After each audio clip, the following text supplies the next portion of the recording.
Hello, I'm Matthew Oherm, and this is my fourth and final submission for the Skyrim project. I just finished the final touches to my level, and I'm going to show it off to you.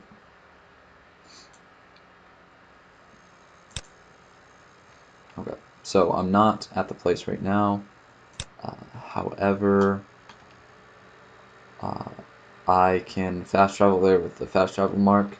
Now note, I'm about to fast travel here, but once I do, I immediately spawn inside of the camp because uh, you can't, normally you're not allowed to fast travel directly to somewhere where uh, there are enemies, but this is normally you can't fast travel where there's somewhere with enemies, but I could not enable that functionality here without excessive scripting, so yes, this is what I have. So I'm going to run off the get-go, but I'll still show you everything that's here. Yes, that would be them. And let's go invisible. Okay, so right off the bat, there's some bad guys. Let's look at them. There's a dog there that's kind of dangerous because dogs can sometimes see me when I'm invisible. But there are Forsworn if you can't see them. And clearly they have a camp set up here. There is goat head on a stick over here like you'll get with Hagraven camps. There's a tent. There's a single chair over here. This chair is showing off the fact that maybe that was a bad call. Maybe sitting in this chair was not a great decision. Yeah, that's the animation for me getting up. Thanks for slowing it down. Oh god. Okay, so essentially, yeah, you can see there's a tanning rack. The chair over there shows that they're sitting out here for a while. And the fact that there's a cave right there with like these spikes leading inward kind of implies the fact that they might be guarding something in here. So if I head inside,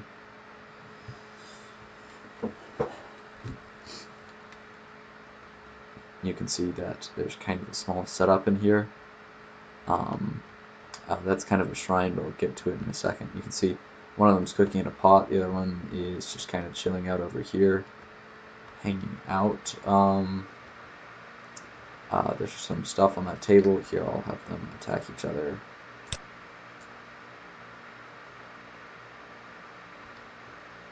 And then I'll backstab the remaining one.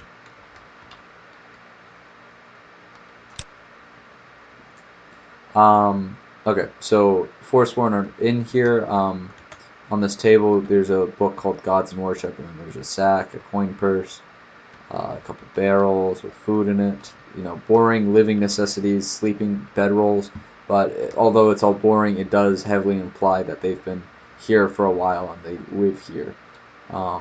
Over here, there is a shrine with some gore and sacrifices, clearly, and a shrine of Akatosh, the dragon god of time, and one that is kind of a little bit more on the neutral scale. It's to remind the player that the Forsworn kind of have some weird religious hang-ups. One of them is that sometimes they do like Daedra, although there's not enough evidence for that yet. There's just this Gods and Worship book. So clearly these guys have something to do with worship. Okay, so there's kind of this cool underwater area here. It's very dark in this room, and that is by design. So it would help if I have candlelight. Oh, look at this thing.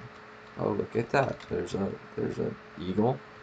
There's a snake, and there is a whale. But yeah. And then additionally, there is a troll already dead here. Clearly, the Forsworn did not live in this cave beforehand. So this will lead the player to assume that the Forsworn came in and probably killed this troll. This is, yeah, this troll's existence is actually kind of a whole story unto itself that the player can discover through this narrative hint. There's some imp stools here, but these symbols here should probably confuse the player, as up to this point, this is the first sign that there's any dungeons in this area. So yeah, there's a torch over here, and as I walk over, I can see it's kind of hard to see from here, but that's a hag raven, and she's shooting fireballs at something over there. So if I'm going to get a closer look in this room. There's some more Forsworn, clearly. There's another one that looks like she's, I don't know, maybe enchanting something, maybe brewing something. Oh no, look, some books. Weird. I didn't know that was already there. So I'm going to run over here and make them attack each other, because illusion builds are where it's at.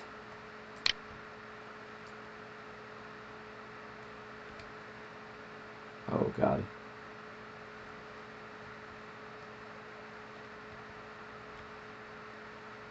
That could be bad news. The hag raven's always the trouble. So hopefully they all go back and I can just hit this hag raven with it.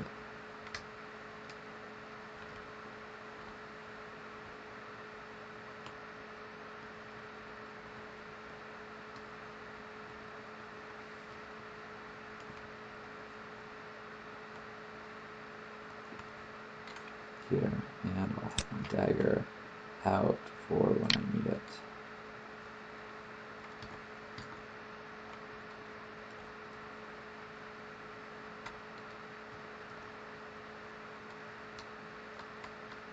They're still going. Good job. Okay, so hag raven. If I look on the hag raven's body, it's going to have this interesting item called the Forbidden Claw. You're going to recognize the Forbidden Claw from before,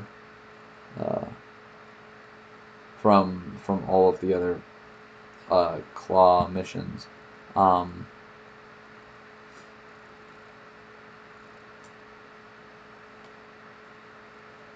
So yeah, I'm going to go ahead and take that. Now, as you know, the claws do have those symbols on them, like I just showed. Yeah, let me get out my mage light again.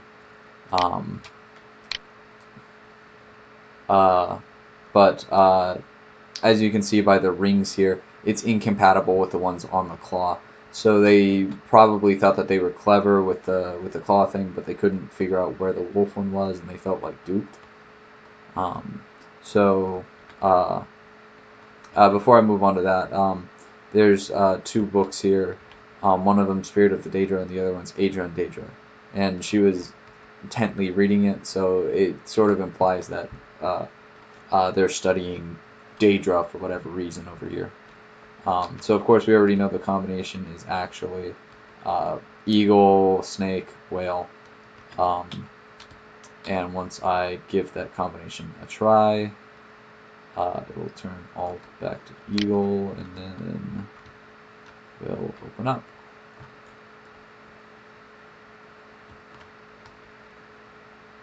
Okay, so these are interesting. They're probably, let's get out some invisibility. Yeah. Okay, so these, if you can see them, they're kind of weird.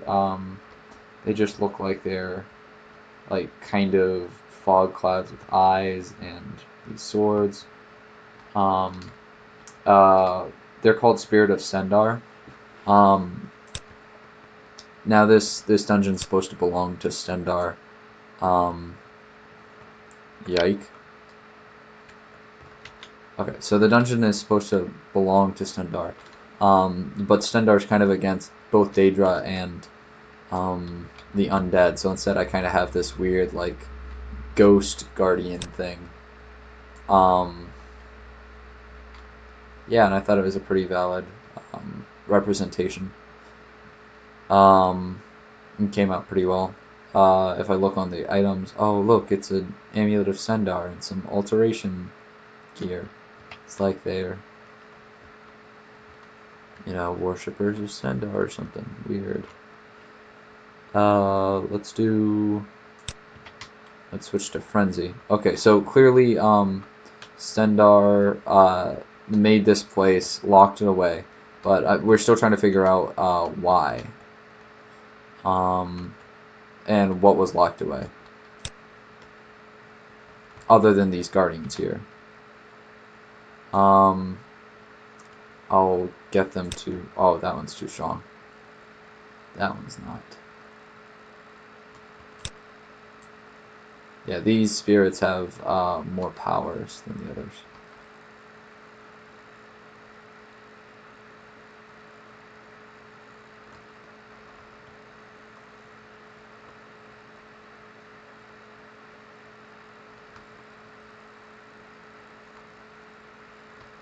Okay, so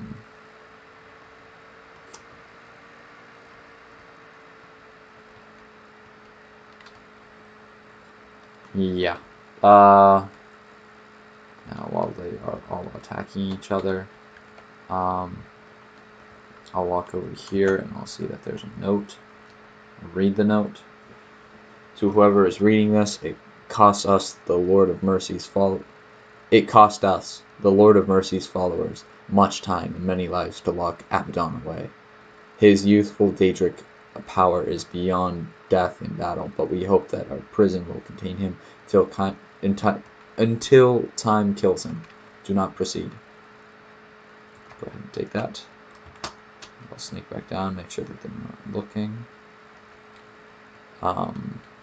It's going to take them a while to kill each other.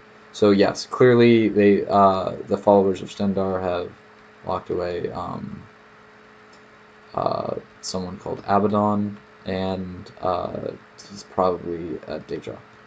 So if I go into this next room, hello, sorry, Skyrim just crashed. So I have to restart it. Whoa, he just did a moonwalk. But yeah, I've just entered Abaddon's chamber, and it's kind of strange. There's all these glowing lights in here. Abaddon is kind of pacing around. You can see that there's this throne in the middle of the room.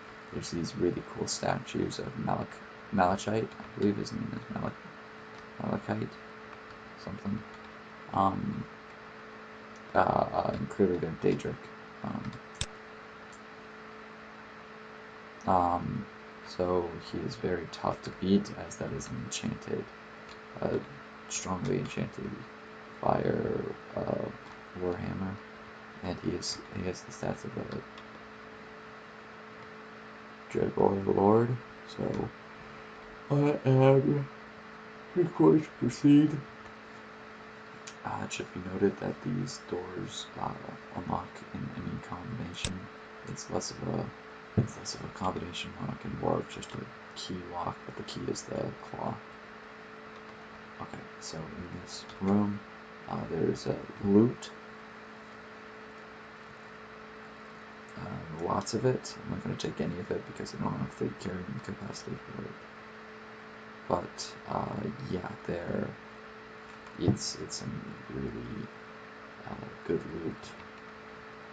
Then if I activate the second keyhole, regardless of what combination this is,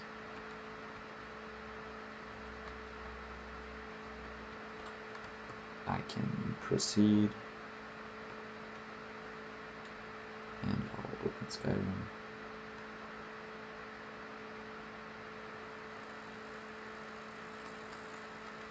And kind of in this bush awkwardly, you can see that there's actually kind of a doorway right here, which is cool.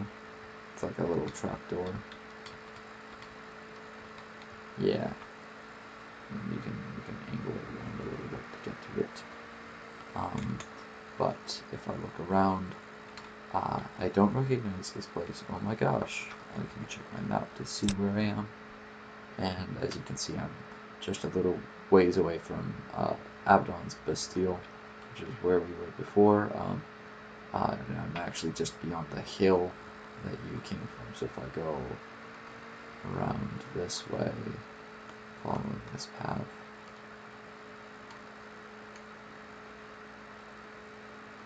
I believe. Oh, I might not be right about this. Wait a minute. I'm coming up on it. Oh, poor rabbit.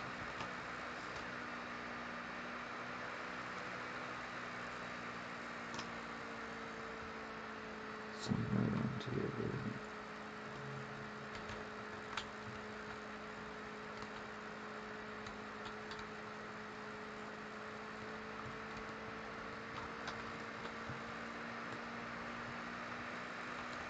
Yeah, it's just over here.